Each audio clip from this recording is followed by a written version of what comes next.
नमस्कार दोस्तों, मैं हूं आपका दोस्त के बी। तो आज के इस वीडियो में हम इस समय जो एनटीपीसी सीबीटी 2 का एग्ज़ाम चल रहा है उसके लिए भारतीय शास्त्रीय संगीत और उससे संबंधित जो भी हमारे गायक हैं उनसे जुड़े हुए प्रश्नों को हम लोग डिस्कस करेंगे। तो एसएससी सीजीएल, सीएचएसएल और एनटीपीसी में जो प्रश्न आपके पहले पूछे जा चुके हैं उन सारे प्रश्नों को भी मैंने इस वीडियो में इंक्लूड किया हुआ है। तो पूरा वीडियो बहुत ही ध्यान से देखिएगा और वीडियो अगर आपको पसंद आता है तो इसे लाइक करने के साथ अपने सभी दोस्तों के साथ में शेयर जरूर करिएगा। वीडियो की हम लोग शुरुआत करें उससे पहले मैं आपको बता दूं कि अगर आप एसएससी या रेलवे के किसी भी एग्ज़ाम की तैयारी कर रहे हैं तो अनअकैडमी ऐप के ऊपर आपको फ्री में यहाँ पर टेस्ट सीरीज को एक्सेस करने का मौका मिल सकता है। नीचे डिस्क्रिप्शन में और पिन कमेंट में एक लिंक दी गई है, उसके ऊपर आप क्लिक करिए और कोड KV10 का यूज करते हुए आप इस पार्टिकुलर टेस्ट सीरीज में इनरोल कर सकते हैं। तो यहाँ पर आप अनलिमिटेड टेस्ट सीरीज को एक्सेस कर सकते हैं। बहुत सारे आपको यहाँ पर मॉक टेस्ट मिलेंगे, सेक्शन वाइज टेस्ट भी आपको यहाँ पर देने का मौका मिलेगा। इसके अलावा हर गुरुवार को दिन में 12 बजे एसएससी MTS हवलदार की जो परीक्षा है उसके लिए फ्री मॉक टेस्ट को भी आप यहाँ से एक्सेस कर सकते हैं। तो लिंक डिस्क्रिप्शन और पिन कमेंट में दिया हुआ है, उस पर क्लिक करके आप इसमें इनरोल कर लीजिए। अनअकैडमी के ऊपर डेली मेरी लाइव क्लास भी होती है जिसमें दिन में 1 बजे वाली क्लास में हम लोग करंट अफेयर को डिस्कस कर रहे हैं। रात में जो आपकी 10 बजे वाली क्लास है इसमें हम लोग TCS के द्वारा विभिन्न परीक्षाओं में जो भी आपके टॉपिक वाइज जीके पूछे गए हैं उन सारे प्रश्नों को करते हैं। तो डिस्क्रिप्शन में ही आपको मेरी अनअकैडमी प्रोफाइल की लिंक मिलेगी, उस पर क्लिक करिए और आप यहाँ पर मेरी क्लासेस से भी जुड़ सकते हैं। तो चलिए अब इस वीडियो की हम शुरुआत करते हैं। तो पहला प्रश्न आपके सामने है कि भारत में शास्त्रीय संगीत की कुल कितनी पद्धतियां हैं। तो आपको ध्यान रखना है हमारे देश में आपको क्लासिकल म्यूजिक की टोटल 2 पद्धतियां देखने को मिलेंगी। ऑप्शन यहां पर ए हो जाएगा करेक्ट। अब ये 2 पद्धतियां कौन सी हैं? तो एक आपका हिंदुस्तानी शास्त्रीय म्यूजिक है और एक आपका कार्नेटिक शास्त्रीय म्यूजिक है।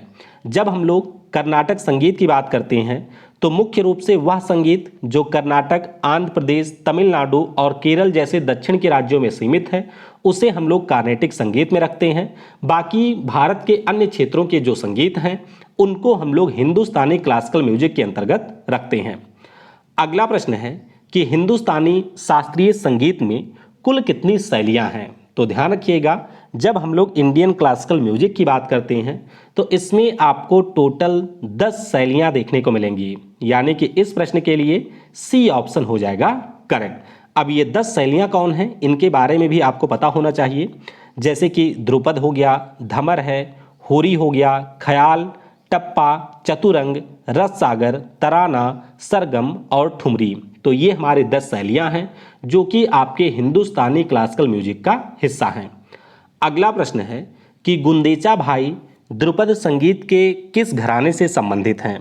तो अगर हम गुंदेचा भाइयों की बात करते हैं, ये 2 भाई थे और ये दोनों आपके डागरी घराने से संबंधित हैं। यहाँ पर ऑप्शन ए हो जाएगा करेक्ट। अब आपको ये ध्यान रखना है कि जो हमारे डागरी घराना है ध्रुपद शैली का, इसमें मुख्य रूप से जो हिंदू देवी देवता हैं उनके पाठ को गाया जाता है और 2 भाई इसके सबसे ज़्यादा फेमस हैं।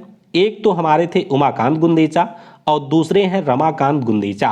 तो ध्यान रखिएगा ये आपके डागरी घराने से हैं, ए ऑप्शन हो जाएगा करेक्ट।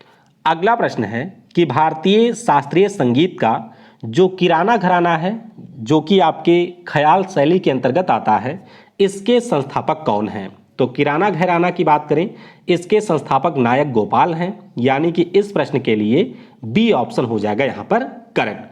आपको ये ध्यान रखना है कि ये जो हमारा किराना घराना है ये राजस्थान में एक किराना गांव के नाम पर इसका नाम रखा गया है। नायक गोपाल के द्वारा 20वीं सदी में मतलब इसकी शुरुआत की गई थी, इसकी स्थापना की गई थी, लेकिन 2 इसके और महत्वपूर्ण गायक हैं जिन्होंने इसको पीक पर पहुंचाया। उनके नाम हैं अब्दुल करीम खान और अब्दुल वाहिद खान। तो ध्यान रखिएगा अब्दुल करीम खान हमारे जो नायक गोपाल हैं, अब्दुल वाहिद खान हैं, ये सारे आपके किराना घराना से संबंधित हैं। ऑप्शन बी हो जाएगा करेक्ट। अगला प्रश्न है ये एनटीपीसी में पूछा गया था, अभी जो लेवल 4 और 6 का एग्जाम हुआ था, कि समकालीन कर्नाटक संगीत में मेल करता रागों की संख्या कितनी है। तो काफ़ी महत्वपूर्ण प्रश्न है। ध्यान रखिएगा, अगर हम मेलकर्ता रागों की बात करते हैं तो इनकी संख्या टोटल 72 है। कितनी है? टोटल इनकी संख्या 72 है, यानी कि ऑप्शन बी हो जाएगा यहाँ पर करेक्ट। अगला प्रश्न है कि एक सादव राग के पैमाने में केवल डैश डैश स्वर होते हैं। तो सादव राग के पैमाने की अगर हम बात करते हैं, इसमें आपको टोटल 6 स्वर देखने को मिलेंगे। तो इस प्रश्न का बी ऑप्शन हो जाएगा करेक्ट। तो आपको ये ध्यान रखना है कि जब हम लोग सादव राग की बात करते हैं, जो कि आपके क्लासिकल संगीत का एक हिस्सा होता है, तो इसमें आपको टोटल 6 नोट देखने को मिलेंगे। बी ऑप्शन हो जाएगा करेक्ट। अगला प्रश्न है कि भारत रत्न से सम्मानित होने वाले हमारे देश के पहले संगीतकार कौन हैं? तो ये प्रश्न ऑलरेडी बहुत सारे एग्जाम में आ चुका है। नाम इनका है MS सुब्बालक्ष्मी। क्या नाम है? MS सुब्बालक्ष्मी इनका नाम है, जो कि भारत रत्न से सम्मानित होने वाली भारत की पहली संगीतकार हैं। ए ऑप्शन हो जाएगा यहाँ पर करेक्ट। तो अगर हम लोग सुब्बालक्ष्मी जी की बात करते हैं तो आपको ये ध्यान रखना है कि ये हमारे कार्नेटिक म्यूजिक की एक सिंगर हैं, जो कि तमिलनाडु की मदुरई से बिलोंग करती हैं, और इन्हें भारत का सर्वोच्च नागरिक पुरस्कार भारत रत्न दिया गया था। अच्छा, कौन से साल में दिया गया था, ये आप लोग नीचे कमेंट में बताइएगा। अगला प्रश्न है कि इनमें से किस शास्त्रीय संगीत गायक गायिका को पद्मश्री, पद्म भूषण, पद्म विभूषण और भारत रत्न से सम्मानित किया गया है? तो ध्यान रखिएगा, एक तो हमारे बिस्मिल्लाह खान साहब हैं, शहनाई जो बजाते थे, और एक नाम इसमें है भीमसेन जोशी का। किसका? भीमसेन जोशी का। तो यहाँ पर सी ऑप्शन हो जाएगा करेक्ट। आपको ये ध्यान रखना है कि जो हमारे पंडित भीमसेन गुरुराज जोशी हैं, ये आपके हिंदुस्तानी क्लासिकल म्यूजिक से संबंधित हैं, वैसे ये कर्नाटक से थे। तो इनको आपके चारों नागरिक सम्मान मिल चुके हैं। आप देख सकते हैं, पद्मश्री 1972 में मिला, पद्म भूषण 1985 में मिला, पद्म विभूषण की बात करते हैं तो 1999 में दिया गया, और भारत रत्न इनको 2008 में दिया गया था। अगला प्रश्न है कि भारतीय शास्त्रीय संगीत का जो इंदौर घराना है, इसके संस्थापक कौन थे? तो इंदौर घराने की बात करें, जो हमारे उस्ताद आमिर खान साहब थे, इन्होंने इंदौर घराने की स्थापना की थी। यहाँ पर बी ऑप्शन हो जाएगा करेक्ट। तो ये आप देख सकते हैं, उस्ताद आमिर खान हैं, जो कि इंदौर घराने के संस्थापक हैं। कई सारे अन्य व्यक्ति भी इसी घराने से बिलोंग करते हैं, जैसे कि पंडित अमरनाथ, जो कि इन्हीं के शिष्य थे, श्रीकांत बाकरे, गोकुलोत्सव महाराज, अजीत सिंह पेंटल, महेंद्र टोके, सिंह बंधु, कंकणा बनर्जी, मुनीर खान, ये सारे आपके इंदौर घराने से ही संबंधित हैं। अगला प्रश्न है कि निम्नलिखित में से किस संगीतकार के द्वारा राग मियाँ मल्हार बनाया गया था? तो जो राग मियाँ मल्हार है, ये काफ़ी ज़्यादा फेमस भी है, और ध्यान रखिएगा, जो हमारे अकबर के नवरत्नों में से एक थे तानसेन जी, उन्होंने इसको बनाया था, यानी कि इन्हीं के द्वारा इसको क्रिएट किया गया था। सी ऑप्शन हो जाएगा यहाँ पर करेक्ट। अगला प्रश्न है कि वर्ष 2022 में पद्म विभूषण पुरस्कार से सम्मानित प्रभा आत्रेय जी किस घराने से संबंधित हैं? तो इसी साल इनको पद्म विभूषण पुरस्कार मिला है। ध्यान रखिएगा, ये आपके किराना घराने से संबंधित हैं।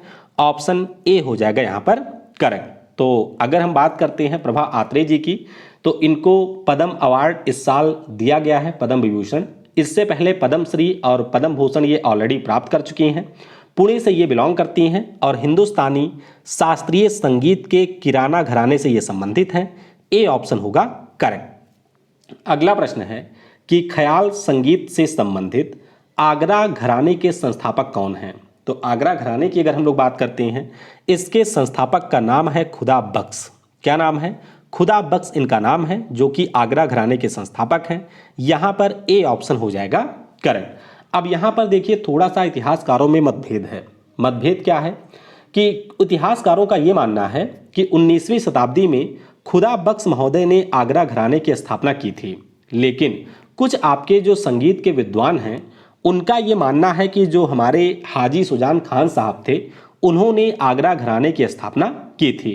आपको ये भी ध्यान रखना है कि फैयाज खान भी आपके इसी आगरा घराने से संबंधित हैं, और आगरा घराने को ही हम लोग रंगीला घराना भी कहते हैं। तो ये सारे चीज़ें ध्यान रखिएगा, ऑप्शन ए हो जाएगा करेक्ट। अगला प्रश्न है कि निम्नलिखित में से ख्याल संगीत का सबसे पुराना घराना कौन सा है? तो ख्याल संगीत का जो सबसे पुराना घराना है, ये हमारा ग्वालियर घराना है। कौन सा? जो आपके एमपी में ग्वालियर घराना है यानी कि तानसेन साहब वाला, ये ख्याल संगीत का सबसे पुराना घराना है। तो यहाँ पर बी ऑप्शन हो जाएगा करेक्ट। अगला प्रश्न है कि निम्नलिखित में से कौन ठुमरी, गजल और दादरा की प्रख्यात गायिका थी? तो इनका नाम है बेगम अख्तर। क्या नाम है? बेगम अख्तर इनका नाम है, जो कि ठुमरी, गजल, दादरा इन सभी की प्रख्यात गायिका थी। ऑप्शन यहाँ पर ए हो जाएगा करेक्ट। तो आपको ध्यान रखना है कि बेगम अख्तर को हम लोग अख्तरी बाई फैजाबादी के नाम से भी जानते हैं, मल्लिका ए गज़ल भी इन्हें कहा जाता है। तो आपको ध्यान रखना है कि हिंदुस्तानी क्लासिकल म्यूजिक की ये गायिका थी और ये आपके ठुमरी, गजल और दादरा से संबंधित थी। ए ऑप्शन होगा करेक्ट। अगला प्रश्न है कि ठुमरी संगीत की गायिका हैं गिरजा देवी। तो आपको बताना है ये हमारे कौन से घराने से संबंधित हैं। तो गिरजा देवी की अगर हम बात करें, ये उत्तर प्रदेश के बनारस घराने से संबंधित हैं। ऑप्शन यहाँ पर सी हो जाएगा करेक्ट। तो ये आप लोग देख सकते हैं, ये हमारी गिरजा देवी हैं, जो कि आपके हिंदुस्तानी क्लासिकल संगीत की एक गायिका हैं और ये आपके ठुमरी संगीत से संबंधित थी। ऑप्शन सी हो जाएगा करेक्ट। अगला प्रश्न है कि निम्नलिखित में से किसे कर्नाटक संगीत का जनक कहा जाता है? तो कर्नाटक संगीत के जो हमारे जनक हैं, नाम इनका है पुरंदर दास। क्या नाम है?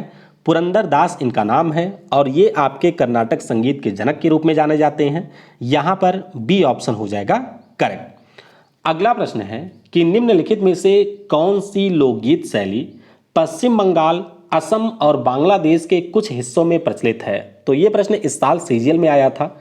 ध्यान रखिएगा, इस शैली का नाम है भवैया। क्या नाम है?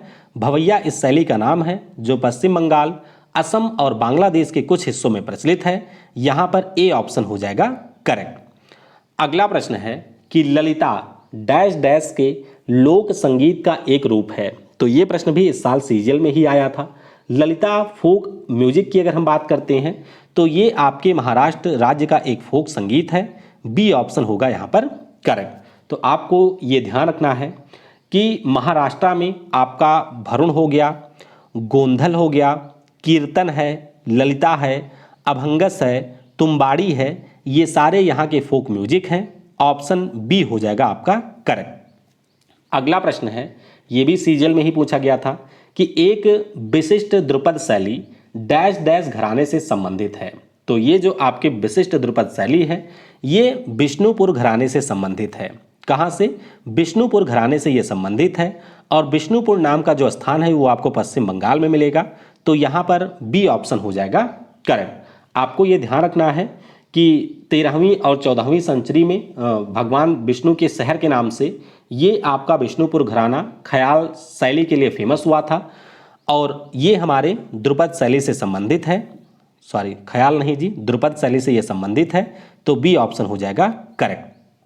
अगला प्रश्न है कि शास्त्रीय संगीत की तराना शैली से संबंधित जो हमारे पंडित रतन मोहन शर्मा हैं, ये किस घराने से संबंधित हैं? तो तराना शैली के ये हैं और ये आपके संबंधित हैं मेवाती घराने से।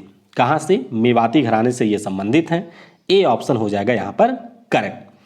अगला प्रश्न है कि मुगल कालीन प्रसिद्ध गायक तानसेन किस भारतीय संगीत शैली से संबंध रखते हैं? तो तानसेन महाराज की अगर हम बात करें, ये आपके संबंधित हैं ध्रुपद से। किससे? ध्रुपद से तानसेन साहब संबंधित हैं। तो यहाँ पर डी ऑप्शन हो जाएगा करेक्ट। आपको ये ध्यान रखना है कि जब हम लोग तानसेन की बात करते हैं तो ये अकबर के दरबार के नवरत्नों में से एक थे और ये आपकी ध्रुपद शैली से संबंधित हैं।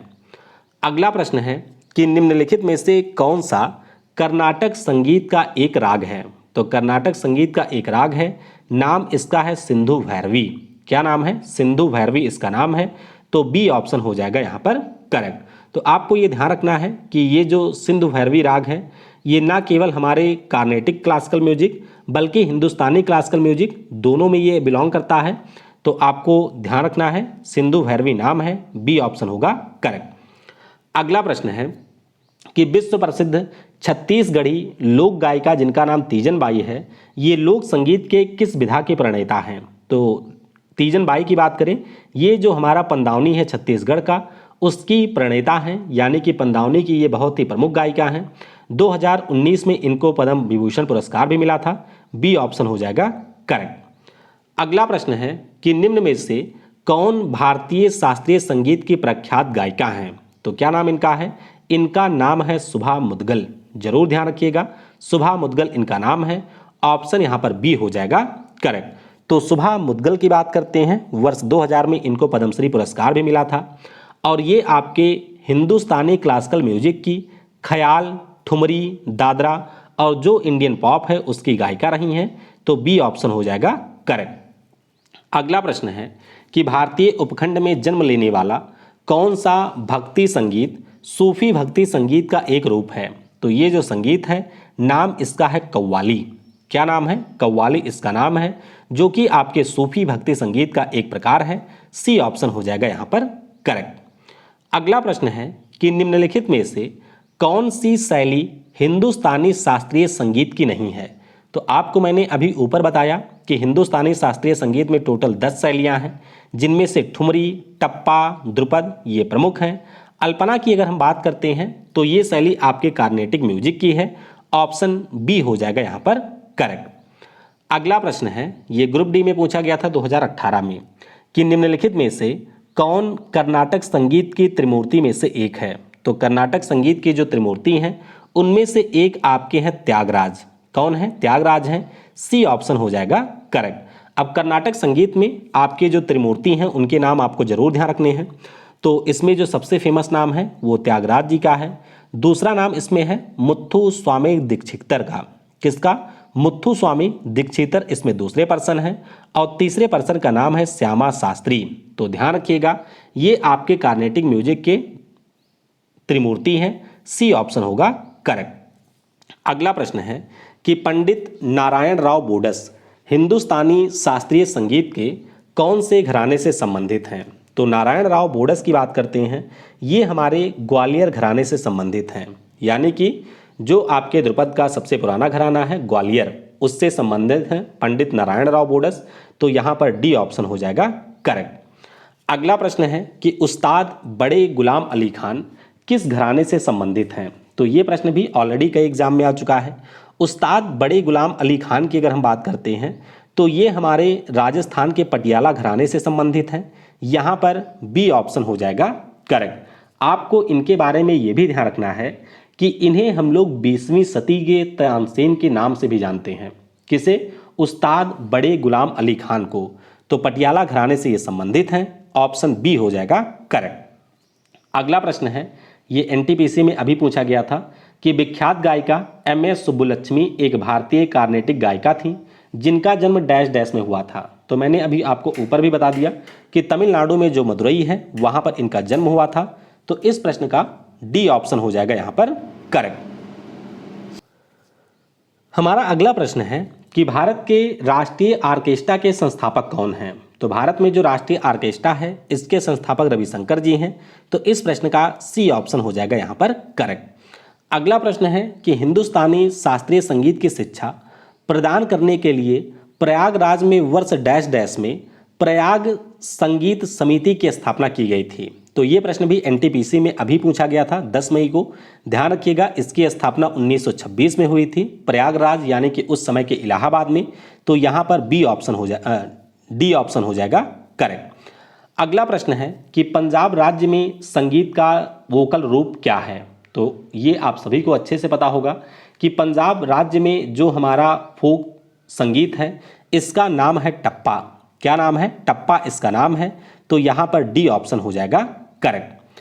अगला प्रश्न है कि पद्म विभूषण पद्म भूषण से सम्मानित जो किशोरी अमोनकर हैं ये निम्नलिखित में से किस क्षेत्र से संबंधित एक प्रसिद्ध व्यक्तित्व थी? तो ये प्रश्न भी इस साल सीजीएल में आया था। ध्यान रखिएगा, जो किशोरी अमोनकर हैं ये आपके संगीत से संबंधित हैं। तो इस प्रश्न का बी ऑप्शन हो जाएगा करेक्ट। किशोरी अमोनकर की अगर हम बात करते हैं तो ये भी आपके हिंदुस्तानी क्लासिकल म्यूजिक की एक गायिका थी। जयपुर घराने से ये बिलोंग करती थी। वर्ष 1987 में इनको पद्म भूषण और वर्ष 2002 में इनको पद्म विभूषण पुरस्कार से सम्मानित किया गया था। तो इस प्रश्न के लिए बी ऑप्शन हो जाएगा यहाँ पर करेक्ट। अगला प्रश्न है कि डैश डैश उड़ीसा में प्रचलित गाथा गीत गायन का एक रूप है। ये भी सीजीएल का ही प्रश्न है। तो इसका नाम है दसकथिया। क्या नाम है? दसकथिया फोक म्यूजिक जो है वो आपके उड़ीसा राज्य को बिलोंग करती है। तो डी ऑप्शन हो जाएगा यहाँ पर करेक्ट। अगला प्रश्न है कि उस्ताद बड़े गुलाम अली खान का उपनाम क्या था? तो ये जो प्रश्न है अभी CHSL में पूछा गया था। तो उस्ताद बड़े गुलाम अली खान जो कि हमारे पटियाला घराना से बिलोंग करते हैं, इनका उपनाम था सबरंग। क्या नाम था? सबरंग इनका उपनाम था। तो यहाँ पर सी ऑप्शन हो जाएगा करेक्ट। बाकी बड़े गुलाम अली खान की बात करते हैं तो उस समय का जो पाकिस्तान मतलब इस समय का जो पाकिस्तान है, उस समय का जो भारत था लाहौर, वहाँ पर इनका जन्म हुआ था। तो ध्यान रखिएगा ये भी हमारे हिंदुस्तानी क्लासिकल म्यूजिक के गायक थे और इनका उपनाम था सबरंग। तो इस प्रकार से जो भी आपके महत्वपूर्ण प्रश्न थे उन सभी को हमने डिस्कस कर लिया है। अगर आप लोग हिंदुस्तानी क्लासिकल म्यूजिक और कार्नेटिक म्यूजिक के ऊपर एक थ्योरी की क्लास चाहते हैं जिसमें हम लोग डिटेल में सारी चीज़ों को समझ के पढ़ें तो आप उसके बारे में नीचे कमेंट में बता सकते हैं। वीडियो को समय देने के लिए आप सभी को बहुत बहुत धन्यवाद। जय हिंद, जय भारत और सबसे ज़रूरी, पढ़ेगा भारत तो बढ़ेगा भारत।